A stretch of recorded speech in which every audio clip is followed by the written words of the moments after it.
Students, मैं हूं आपकी मेंटर गीता। अब पिछली वीडियो में किया था हमने एक्सरसाइज 6.2 का क्वेश्चन नंबर 1। इस वीडियो में हम करेंगे एक्सरसाइज 6.2 का क्वेश्चन नंबर 2। तो चलिए देखते हैं क्वेश्चन नंबर 2 क्या है। क्वेश्चन नंबर 2 है हमारा स्टेट ट्रू और फॉल्स। हमें यहाँ पर स्टेटमेंट दी गई है और हमें पूछा गया है कि बताइए कि क्या वो ट्रू है या फॉल्स है। हम स्टेटमेंट्स का आंसर देंगे, साथ में उसके लिए हम रीजन भी देंगे कि वो ट्रू है तो क्यों है, अगर वो फॉल्स है तो क्यों है। तो चलिए स्टार्ट करते हैं फर्स्ट स्टेटमेंट के साथ। पहले स्टेटमेंट कह रही है cube of any odd number is even, यानी कि किसी भी cube of any odd number, हम कोई भी ऑड नंबर लेते हैं, अगर हम उसका क्यूब करते हैं तो वो इवन नंबर आएगा। चलिए हम सबसे पहले ले लेते हैं एक ऑड नंबर, मान लीजिए हमने 3 लिया। अगर हम 3 का क्यूब करते हैं तो 3 के क्यूब का मतलब हो गया 3 इंटू 3 इंटू 3, यानी कि 3 3 9, 9 3 27। ये तो 27 हो गया। ये क्या है, ऑड नंबर है, इवन नहीं है। अब एक नंबर और ले लेते हैं, मान लीजिए हमने 5 लिया है। अगर हम 5 का करते हैं तो 5 इंटू 5 इंटू 5, 5 5 ज़ा 25, 25 5 ज़ा 125। तो ये भी क्या आपका आ गया, ऑड नंबर आ गया। तो इसलिए क्या है, ये स्टेटमेंट आपकी फॉल्स है। तो चलिए पहली स्टेटमेंट हो गई आपकी फॉल्स। अब दूसरे स्टेटमेंट में क्या है, वो a perfect cube does not and with 2 zeros, कि कोई भी परफेक्ट क्यूब जो एंड होता है तो उसके 2 zeros से एंड नहीं होता है। तो देखते हैं स्टेटमेंट ट्रू है या फॉल्स है। मान लीजिए हमने लिया है 10।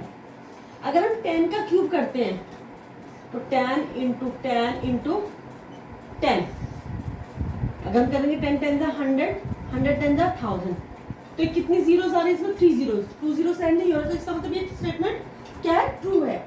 एक और देख लेते हैं, मान लीजिए हम यहाँ 40 लेते हैं तो हम करते हैं 40 मल्टीप्लाई 40 मल्टीप्लाई 40। चलिए अगर मान लीजिए वैसे भी हम यहाँ पे काउंट कर सकते हैं कि 3 जीरो है, तो इसका मतलब है कि 2 जीरो से तो एंड ऐसे भी नहीं हो रहा है, चाहे इसके आगे कुछ भी नंबर हम पर फिर भी कर लेते हैं। 4 4 जा 16, 16 4 जा 64, तो ये 64 अगर इसके आगे ट्रिपल जीरो, तो इसका मतलब क्या है कि ये आपकी स्टेटमेंट क्या है, बिल्कुल करेक्ट है कि a perfect cube does not and with 2 zeros। Okay students, चलिए आपकी होगी स्टेटमेंट ट्रू। नेक्स्ट स्टेटमेंट में वो कह रहा है if squares of number ends with 5 and it's cube ends with 25, कि अगर मान लीजिए कि कोई स्क्वायर है, अगर वो उसका कोई नंबर है, अगर उसको स्क्वायर 5 के साथ एंड होता है, ठीक है, तो जो उसका क्यूब होगा वो 25 के साथ एंड होगा। चलिए देख लेते हैं। मान लीजिए हम यहाँ 5 लेते हैं, 5 का हम क्यूब करते हैं तो 5 5 ज़ा 25, 25 5 ज़ा नहीं, 5 5 ज़ा अगर हम स्क्वायर करते हैं तो 25 आता है। अगर हम इसका क्यूब करते हैं तो ये आ जाता है 125। इसमें तो ये आ रहा है कि 5 अगर 1 के प्लेस पे आ रहा है तो इसके क्यूब में 125 आएगा। लेकिन मान लीजिए हम करते हैं, हमने यहाँ पे 15 ले लिया। अगर हम 15 का स्क्वायर करते हैं तो हमारा 15 का स्क्वायर होता है 225, लास्ट में 5 आ रहा है। लेकिन अगर हम 25 को 15 से मल्टीप्लाई करते हैं तो हमारा क्या आता है, 5 5 ज़ा 25 कैरी किया, 2 5 2 ज़ा 10 और 2 12 का 2 कैरी किया 1, 5 2 ज़ा 10 1 11, यहाँ पे करते हैं 1 5 ज़ा 5, 1 2 ज़ा 2, 1 2 ज़ा 2, 5 7 3 3, यानी कि 3 3 7 5। अगर हम इसका 15 का क्यूब करते हैं तो अभी देखिए उसने बोला था कि इसके अगर हम स्क्वायर करते हैं तो 5 पे एंड होता है, लेकिन अगर हम क्यूब करते हैं तो 25 पे। अब देखिए 5 वाले का तो 25 पे एंड हो रहा है, लेकिन अगर हम 15 का कर रहे हैं तो 15 का जो एंड हो रहा है वो किस पे हो रहा है, 75 पे। तो ये हर कंडीशन के लिए ये जो स्टेटमेंट वो अप्लाई नहीं करती, तो इसलिए इसकी स्टेटमेंट आपकी क्या हो गई, फॉल्स।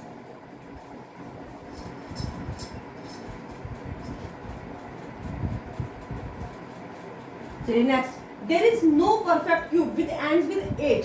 अभी बोल रहा है there is no perfect cube with ends with 8, जो कि किसके साथ एंड होता है, 8 के साथ। ऐसा कोई क्यूब नहीं है। देखिए पहला नंबर तो हमें यही मिल गया है कि 2 इंटू 2 इंटू 2, अगर हम 2 का क्यूब निकालते हैं तो ये कितना हो जाता है, 8। चलिए हम इसको छोड़ते हैं, अगर हम लेते हैं 12, 12 इंटू 12 इंटू 12, 12 12 जो होता है 144।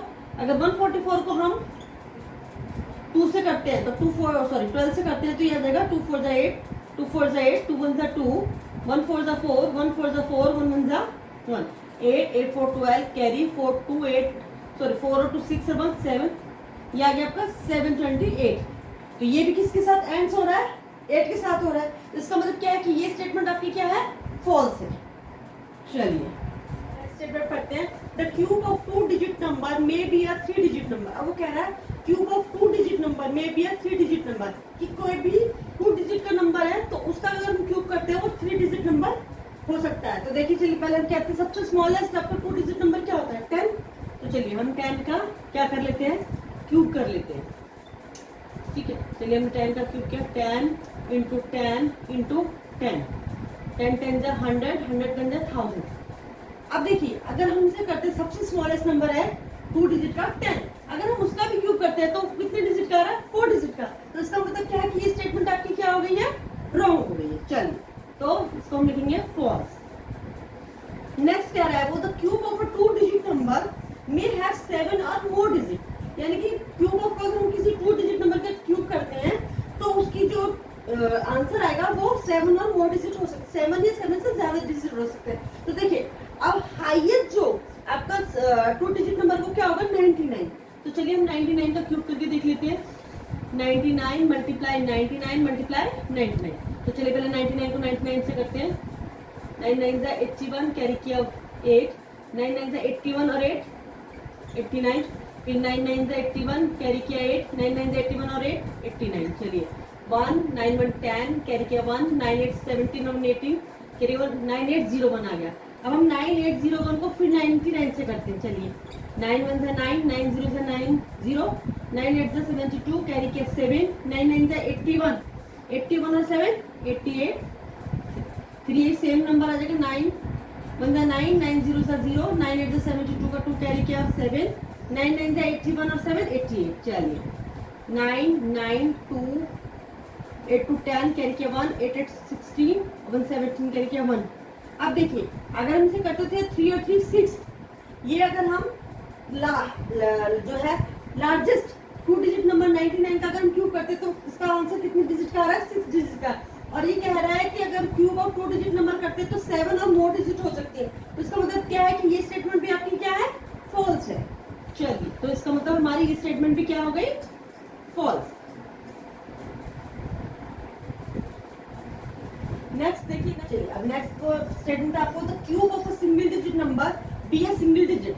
अब वो बोल रहा है कि किसी सिंगल डिजिट का अगर हम क्यूब करते हैं तो वो सिंगल डिजिट पे भी आंसर आ सकता है। तो चलिए देखते हैं, मान लीजिए हमने सबसे पहले सिंगल डिजिट ली 1, अगर हम 1 मल्टीप्लाई 1 यानी कि 1 का क्यूब करते हैं तो हमारा आंसर क्या था 1, which is a single digit. चलिए एक नंबर हम लेते हैं 2 का अगर हम क्यूब करते हैं तो ये हो जाता है 2 इंटू 2 इंटू 2 विच इज 2 2 जा 4 4 2 जा 8। तो इसका मतलब क्या है कि ये स्टेटमेंट क्या है आपकी ट्रू, कि किसी सिंगल डिजिट का अगर हम क्यूब करते हैं तो वो आंसर सिंगल डिजिट में भी आपका आ सकता है।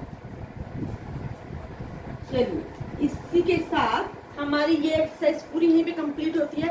नेक्स्ट वीडियो में हम नेक्स्ट चैप्टर स्टार्ट करेंगे।